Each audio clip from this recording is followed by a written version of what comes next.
ऋषि दयानंद महाराज ने सत्यार्थ प्रकाश का एक समुल्लास लिखा है।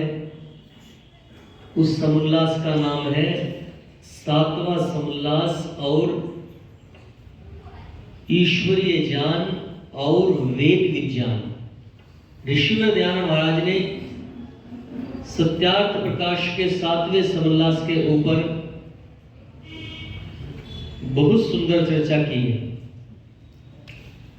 सबसे पहले ईश्वर को लेकर, उसके पश्चात वेद को लेकर बहुत सुंदर सातवें समुल्लास में चर्चा की है। ऋषि दयानंद महाराज के जीवन की एक बड़ी विचित्र घटना आती है। सातवें समुल्लास के ऊपर प्रवचन कर रहे हैं। एक व्यक्ति जो उपदेश सुन रहा है, वह व्यक्ति स्वामी जी से कहता है कि स्वामी जी, आप ईश्वर का नाम ले रहे हो और वेद का नाम ले रहे हो, ये वेद कहां से आए हैं और वेदों को गति किस प्रकार से प्रदान हुई है, गति कैसे मिली है वेदों को? यहां तक जो आप वेद का प्रचार कर रहे हो, यहां तक वेद कैसे आए? स्वामी दयानंद महाराज कहते हैं कि सृष्टि के आदि में परमेश्वर 4 ऋषियों को उत्पन्न करता है, उनके हृदय में वेद ज्ञान को देता है।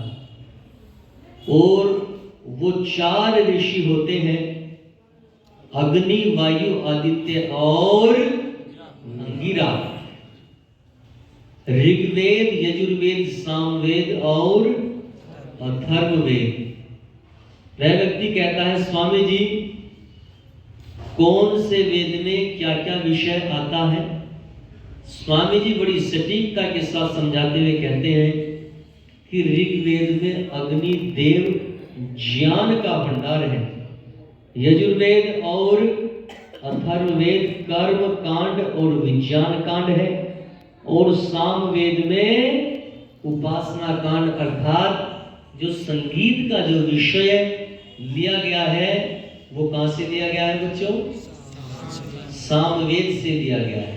इस प्रकार से ऋषि दयानंद महाराज विस्तृत रूप से चर्चा कर रहे हैं। वह व्यक्ति पूछ रहा है, स्वामी जी कहते हैं सृष्टि 4 अरब 32 करोड़ वर्ष चलती है, उसी के अंतर्गत ये 4 ऋषि चारों वेदों को गति देते हैं। उस समय सुनने की क्रिया से वेद आगे बढ़े। उस समय लेखन क्रिया नहीं थी। जो लेखन क्रिया में वेद आए, वो कहां से आए हैं जी? लेखन क्रिया में वेद आए हैं राजा इक्ष्वाकु के समय में। और ये कहां दिया ऋषि दयानंद महाराज ने?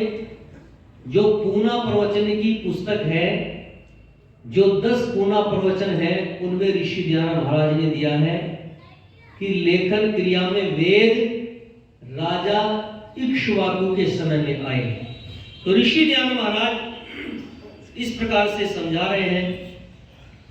समझाते समझाते जब काफी समय हो जाता है, एक व्यक्ति आता है, आकर स्वामी जी से कहता है, स्वामी जी, मैं आपके लिए कुछ लड्डुओं को बनवा के लाया हूं, आप इसको ग्रहण कर लीजिए।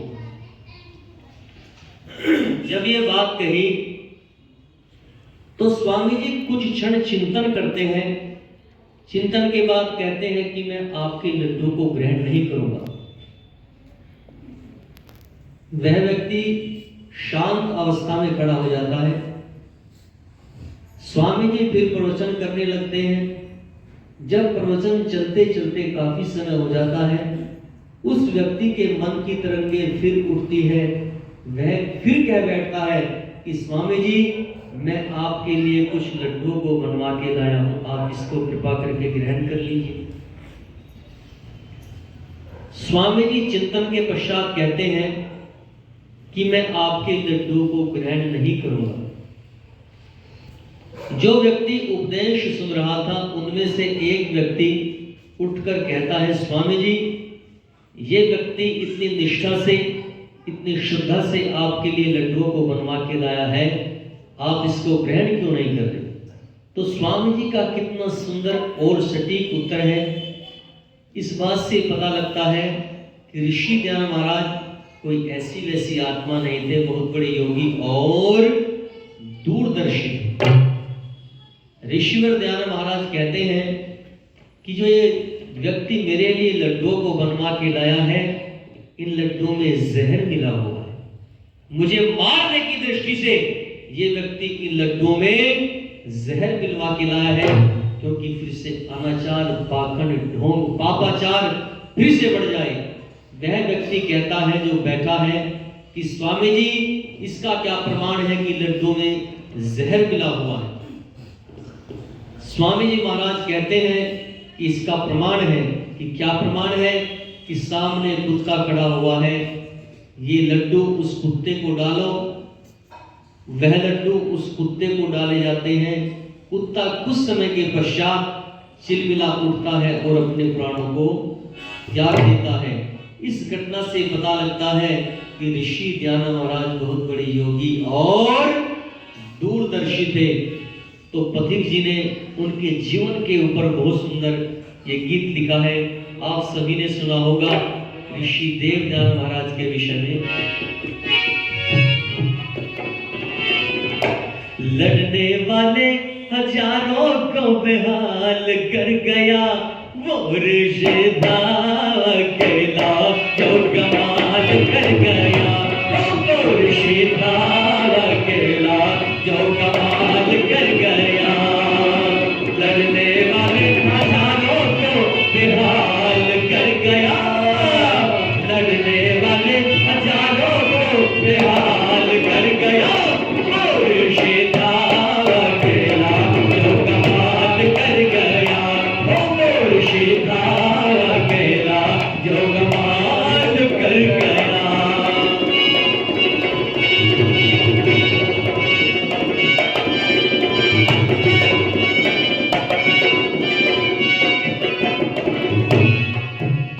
चाहता था लाना समय वो पुराना, स्वर्ग बनाना जमाना। ओ चाहता था लाना समय वो पुराना, स्वर्ग बनाना जमाना। यहाँ घोर राजा आया था और अविद्या ने डेरा डाला था। बनकर क्षमा उजाला में विशाल कर गया, वो ऋषिदा अकेला जो कमाल कर गया, वो ऋषिदा अकेला जो कमाल कर गया। लड़ने वाले हजारों को बेहाल कर गया, लड़ने वाले हजारों को बेहाल कर गया, वो ऋषिदा अकेला जो कमाल कर गया, वो ऋषिदा अकेला जो कमाल कर गया।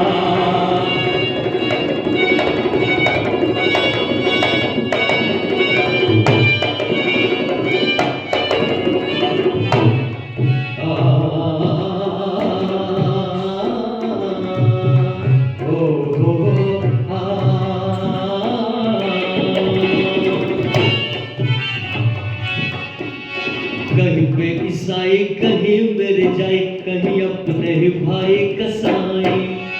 कहीं पे ईसाई, कहीं मेरे जाए, कहीं अपने ही भाई कसाई। यहाँ दुकानें सजाए बैठे थे, भारी लूट मचाते रहते थे। पाखंडियों की दुकानों पर हड़ताल कर गया, पाखंडियों की दुकानों पर हड़ताल कर गया, और ऋषिदा अकेला जो कमाल कर गया, और ऋषिदा अकेला जो कमाल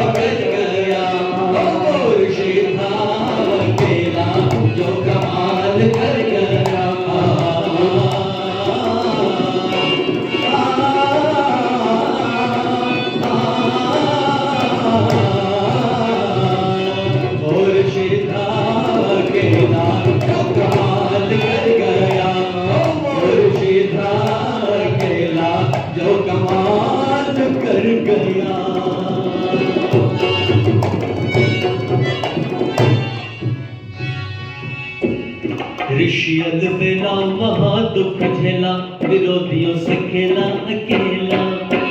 ऋषि अलबेला महा दुख झेला, विरोधियों से खेला अकेला।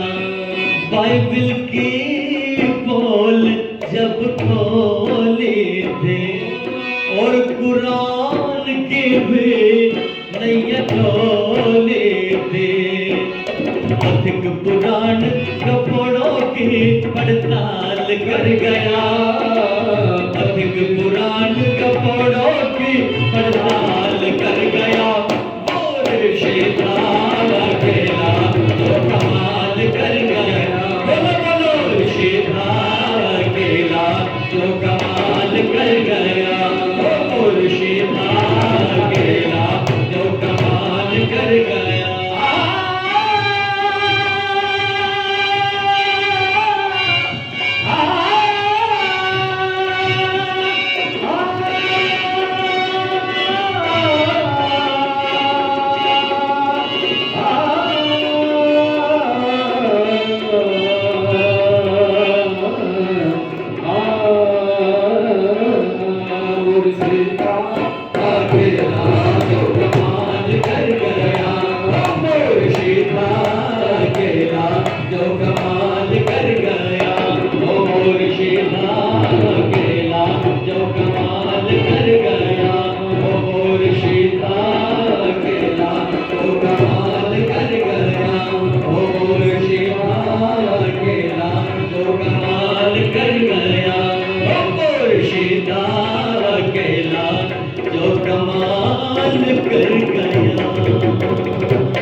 वो ऋषि था अकेला जो कमाल कर गया, लड़ने वाले हजारों को बेहाल कर गया।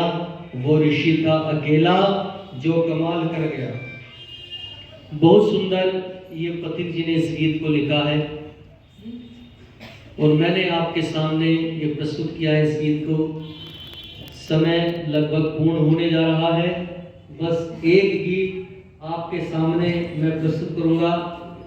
विषय को लेकर माता जी, बहन जी धन्यवाद है आपका, बहन जी स्वागत कर रही है।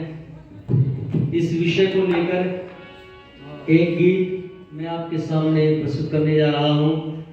बड़ा सुंदर, ये आज लोहड़ी और मकर संक्रांति के उपलक्ष्य में हम इस दिवस को आज मना रहे हैं और बहुत सुंदर ये हमारे पिताश्री ने, पंडित घनश्याम प्रेमी जी ने इस गीत को लिखा है।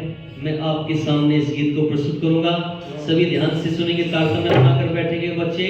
बोलो भारत माता की, ईश्वर दयाल महाराज की।